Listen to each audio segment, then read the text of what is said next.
আসসালামু আলাইকুম। আপনারা যে যেখানে বসে আমার কথাগুলো শুনছেন সবাইকে ধন্যবাদ ও শুভেচ্ছা। অতীতে বেশ কিছুদিন থেকে পে স্কেল নিয়ে যে আলোচনা করতেছি আমি, সেই আলোচনার ধারাবাহিকতা আজকে পে স্কেলের যে বিষয় নিয়ে আলোচনা করবো সেটা হচ্ছে পে পে স্কেলের পে স্কেল বাস্তবায়নের মূল বাধা সমূহ বা পে স্কেল বাস্তবায়নের বাধা সমূহ বর্তমানে কি কারণে পে স্কেল বাস্তবায়নে এই যে এই দেরিটা হচ্ছে। আজকাল পরশু তরশু জুলাই হওয়ার কথা, গেজেট হওয়ার কথা হলো না, আগস্টে হবে। আহ আগস্টে আসলে হবে কিনা বা আসলে কোন দিন হবে, কেন দেরি হচ্ছে, কি কারণে দেরি হচ্ছে। তবে বর্তমানে পে স্কেল বাস্তবায়নের যে বাধাগুলো আছে এবং সেই বাধাগুলো যে পর্যায়ে আছে বা যে যে যে- মানে যে বাধাগুলো আছে, এই বাধাগুলো ও আসলেই ওভারকাম করে আসতে সময় লাগবে। বাস্তবতা নিরিখে যদি বলা যায়, আসলেই যে কাজগুলো সামনে আছে, বাকি আছে পে স্কেলের, এই কাজগুলো শেষ হতে 10 দিন, 15 দিন, 1 মাসে সম্ভব অবশ্যই না। আমরা মূল আলোচনাটা শুনলেই বুঝতে পারবো আসলে এটা কতটুকু সত্যি। যে কথাটা বললাম যে 10 দিন, 15 দিন, 1 মাসে এই বাধাগুলো পেরিয়ে পে স্কেল বাস্তবায়ন আদতেই সম্ভব না, যদি বাস্তবতা নিরিখে যদি বলা যায়। তো এখন আমরা সেই বাধাগুলো নিয়ে কথা বলি। তো মূল যে বাধা বাধা যেটা, প্রথম দিকে যদি শুরু করি, সচিব কমিটির পর্যালোচনা এখনো শেষ হয়নি। কিন্তু গত বুধবারে যে একটা মিটিং ছিল, সেই মিটিং এ এরপরও সচিব কমিটি মিটিং শেষ করেই বলছে যে আরো সময় লাগবে, আরো 2-3টে মিটিং সময় লাগবে। তো 2-3টে মিটিং যদি লাগে, 2-3টে মিটিং যদি 3 সপ্তাহ মিলিয়েও যদি প্রতি সপ্তাহে যদি একটা করে হয়, তাহলে 3 সপ্তাহ। তো প্রত্যেক সপ্তাহে মিটিং হবে না। তাহলে এরপরে যেটা অর্থ বিভাগের আর্থিক যাচাই বাকি, সচিব কমিটি বা রিপোর্ট, সচিব কমিটি মানে তাদের মিটিং শেষ করে তারা একটা রিপোর্ট দিবে, সেটা যাবে সচিব কমিটির কাজ শেষ হলে সেটা যাবে অর্থ বিভাগের আর্থিক যাচাইয়ের জন্য। তাহলে দেখেন, এখানে যদি ধরে নিলাম 3 সপ্তাহ বা 1 মাস লাগে, তাহলে তাদের তো আর্থিক অর্থ মন্ত্রণালয়ের কাছে গেলে সেখানে তো 15 থেকে 1 মাস সময় লাগবে। এরপরে এরপরে কোথায় যাবে? অর্থ মন্ত্রণালয় আর্থিক কমিটি যাচাই করার পর সেটা যাবে মন্ত্রী পরিষদে চূড়ান্ত অনুমোদনের জন্য। হ্যাঁ, মন্ত্রী পরিষদ চূড়ান্ত অনুমোদন দিবে, দেখে দিয়ে দিবে, সেখানে আবার কাটছাট হবে। কারণ সচিব কমিটি কিন্তু বলছে যে আমরা পে স্কেল কয় ধাপে বাস্তবায়ন হবে সেটা কিন্তু আমরা কিভাবে কিভাবে বাস্তবায়ন হবে, কয়টা ধাপে, এই সুপারিশ কিন্তু আমরা করবো না। তাহলে সেখানে যা মন্ত্রী পরিষদে যায় সিদ্ধান্ত হবে, তো সেখানে সময় লাগবে। এরপর আইন মন্ত্রণালয়ের ভেটিং বা আইন পরীক্ষা কিন্তু এখন সম্পন্ন হয়নি, তো সেখানে একটু সময় ব্যাপার আছে। এই কাজগুলো যখন শেষ হবে তখন আইন মন্ত্রণালয় তাদের আইনগত বাধাগুলো দূর করার জন্য নিয়ে কাজ করবে। এরপর এরপরে প্রধানমন্ত্রীর অনুমোদন এবং গেজেট প্রকাশ। এরপরে প্রধানমন্ত্রী মন্ত্রী পরিষদের অনুমোদন এবং আইনি জটিলতা শেষ করে তারপরে প্রধানমন্ত্রী চূড়ান্ত অনুমোদন দিবে এবং এরপরে গেজেট পাস হবে। তাহলে যদি আমরা ধরে নিই যে সচিব কমিটি যদি 3টে মিটিং লাগে, 3 সপ্তাহ বা 1 মাস, 1 মাস চলে গেল। অর্থ বিভাগের যদি 15 দিনও রাখা হয় তাহলে 1.5 মাস। এরপরে মন্ত্রী পরিষদের কাছে যা যদি 1 সপ্তাহ লাগে, তাহলে কি হলো, প্রায় 2 মাস। আইন আইন মন্ত্রণালয়ের ভেটিং বা আইনি পরীক্ষা করতে যদি ওখানে যদি 15 দিন সময় লাগে, তাহলে কি প্রায় 2 মাস, 2.5 মাস লেগে গেল। এবং তারপরে প্রধানমন্ত্রী পারে 2 মাস। এদিকেই স্বাভাবিকভাবে যদি কাজ করা যায়, যদি স্মুথলি কাজগুলো চলে, তাও 2 থেকে 2.5 মাস সময় লাগবে। এখন এতে গেল এই টেবিলের ফাইল চলাচলের বিষয়। এর পরে আরো, এই বাধাই কিন্তু শেষ বাধা না, এরপরে আছে আর্থিক বাধা। এরপরে আছে আর্থিক বাধা। আর্থিক বাধা কেমন? সরকারের, আমরা জানি যে সরকার একটি অর্থনৈতিক চাপে আছে, সেক্ষেত্রে সরকারের সীমিত আর্থিক সক্ষমতা, সরকারের বর্তমানে সীমিত আর্থিক সক্ষমতা, সরকার কতটুকু সক্ষমতা আছে এটি একটি অনেক বড় চ্যালেঞ্জ। এরপরে কারণ মূল বেতন বাড়লে সরকারের বেতন ব্যয় উল্লেখযোগ্য হারে বেড়ে যাবে। 1,00,000 কোটি টাকার 1,00,000 কোটি টাকারও উপরে তাদের যেটা রাজস্ব আয়, ওই পরিমাণে রাজস্ব আয় এখনো দুরূহ আমাদের দেশে, হয় না ঠিক মতো। এরপরে শুধু যে মূল বেতন তা তো না, মূল বেতনের সাথে আরো আছে বাড়ি ভাড়া আছে, চিকিৎসা ভাতা আছে, উৎসব ভাতা আছে, গ্র্যাচুইটি আছে, পেনশন আছে, এইগুলা, এই আর্থিক ভাতাগুলো আছে। এছাড়াও আছে শুধু যে সরকারি চাকরিজীবীরাই যে নতুন পে স্কেল সুবিধা পাবে বা নতুন বেতন কাঠাতে অন্তর্ভুক্ত হবে, বিষয়টা কিন্তু তা না।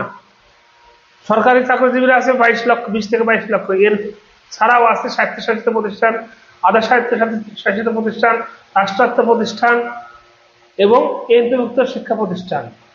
এমপিভুক্ত শিক্ষা প্রতিষ্ঠান প্রায় 6 লাখ শিক্ষক কর্মচারী আছে। তো এগুলোরও নতুন পে স্কেল বাস্তবায়ন করা লাগবে, নতুন বেতন কাঠামো বাস্তবায়ন করতে হবে। তো এখানে তো এখানে উল্লেখযোগ্য পরিমাণে অর্থ ব্যয় করতে হবে। তারপরে আছে, তাহলে আর্থিক বাধা ছিল এগুলো। এরপর আছে নীতিগত বাধা। নীতিগত বাধাটা কি, যে মূল বেতন ভাতা একসঙ্গে কার্যকর হবে নাকি আলাদা আলাদাভাবে কার্যকর হবে, এই বিষয়ে এখনো সিদ্ধান্ত নিতে পারেনি সরকারও। সেভাবে সিদ্ধান্ত, যদিও মিডিয়া বা পত্রিকার মাধ্যমে আমরা বিভিন্ন সময় বিভিন্ন কথা জানতেছি, কিন্তু আসলে আসল সত্য যেটা, এই বিষয়ে কিন্তু এখন সিদ্ধান্ত হয়নি। এবং সচিব কমিটি যারা আছে তারা কিন্তু বলছে যে আমরা এই বিষয়ে সিদ্ধান্ত দেবো না, এই বিষয়ে সিদ্ধান্ত দেবে সরকার। তাহলে সচিব কমিটি রিপোর্ট দেওয়ার পর সরকারের কাছে একটা মন্ত্রী পরিষদ যখন যাবে তখন এই বিষয়ে সিদ্ধান্ত হবে। বর্তমান বিশেষ সুবিধা মানে প্রণোদনা যেটা আছে, এটা বল থাকবে থাকবে না, মূল বেতনের সাথে সমন্বয় হবে নাকি বাতিল হবে, এইগুলো বিষয়ে একটা জটিলতা আছে। এরপরে এরপরে একটা বিষয় আছে, সেটা হচ্ছে যারা পেনশনে চলে গেছে, আগামীতে যারা পেনশনে যাবে, এই ক্ষেত্রে খুব জটিল হিসাব আছে এখানে। যারা পেনশনে যাবেন তারা তো তাদেরকে দিতে হবে। পাশাপাশি এখন যদি বেতন কাঠামোর টোটালি বাস্তবায়ন না হয়, পুরোটা একসাথে বাস্তবায়ন না হয়, তাহলে যারা এই সময়ের মধ্যে যারা পেনশন মানে চাকরি শেষ হয়ে যাবে তাদের একটু জটিলতা বাড়বে, এই বিষয়টা আছে। এরপরে আছে প্রযুক্তিগত বাধা।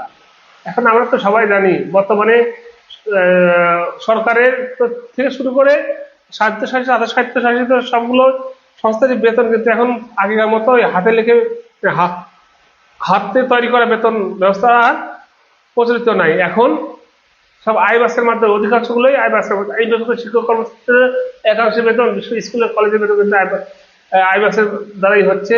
পাশাপাশি কারিগরিও চালু করতেছে, অল্প দিনের মধ্যে মাদ্রাসা চালু হয়ে যাবে। অর্থাৎ এই শিক্ষা ব্যবস্থাও এই আইবাসে ইএফটির মাধ্যমে বেতন ব্যবস্থা চালু করবে। তো সেখানে একটা প্রযুক্তিগত জটিলতা আছে। এইভাবে ভেঙে ভেঙে করলে তাদের প্রযুক্তিগত, তাহলে নতুন ভাবে সফটওয়্যার তৈরি করা লাগবে, বিষয়গুলো আছে। এরপর সব কর্মকর্তা কর্মচারীর বেতনে নতুন স্কুলের সংখ্যা রূপান্তরের একটা ব্যবস্থা তৈরি করতে হয়। সকলের এই যে ফিক্সেশন যেটা হবে সকলের জন্য নিতে হবে বা সকলের জন্য তৈরি করা লাগবে, সেখানে একটা সময় বিষয় আছে, বাধার একটা বিষয় আছে। সার্ভিস রেকর্ড, গ্রেড, ইনক্রিমেন্টের তথ্য হালনাগাদ না থাকলে বেতন নির্ধারিত করতে হবে।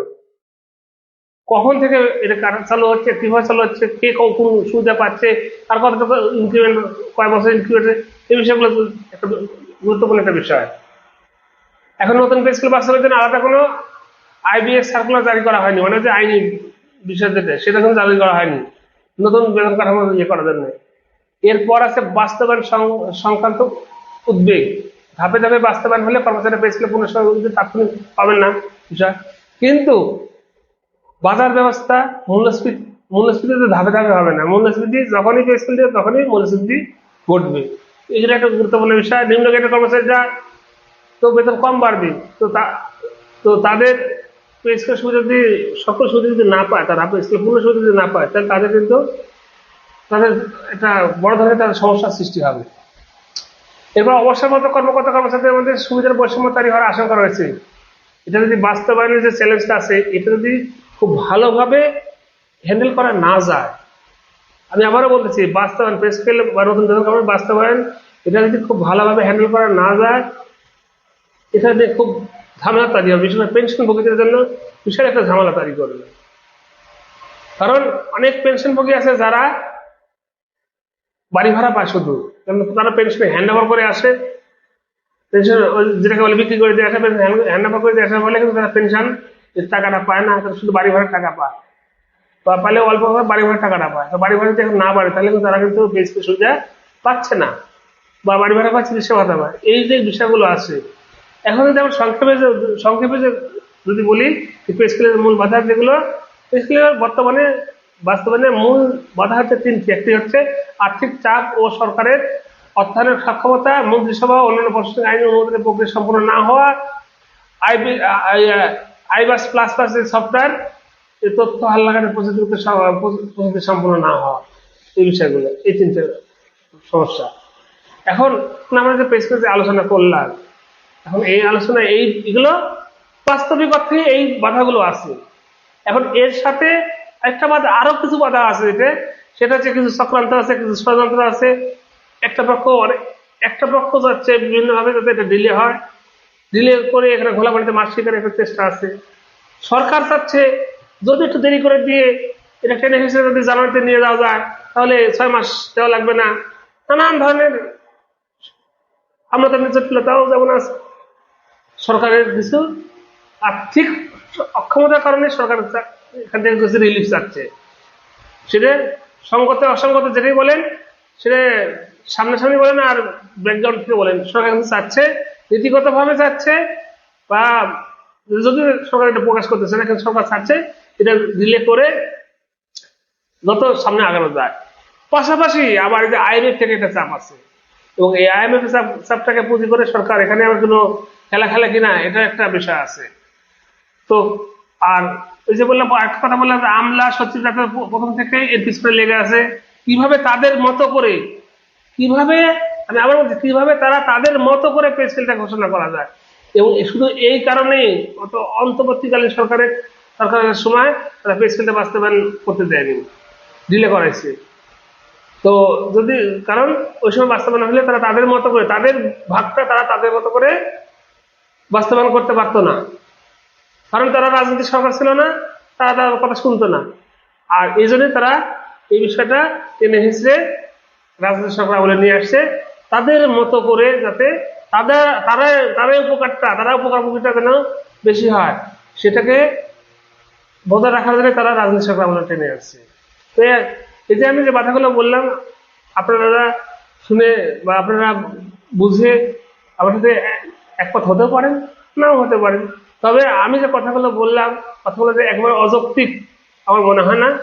যারা তুমি আলোচনা শুনলেন সবাইকে ধন্যবাদ এবং শুভেচ্ছা জানিয়ে আজকের মতো এখানেই বিদায় নিচ্ছি। Thanks for watching. Until then, আল্লাহ হাফেজ। ধন্যবাদ সবাইকে।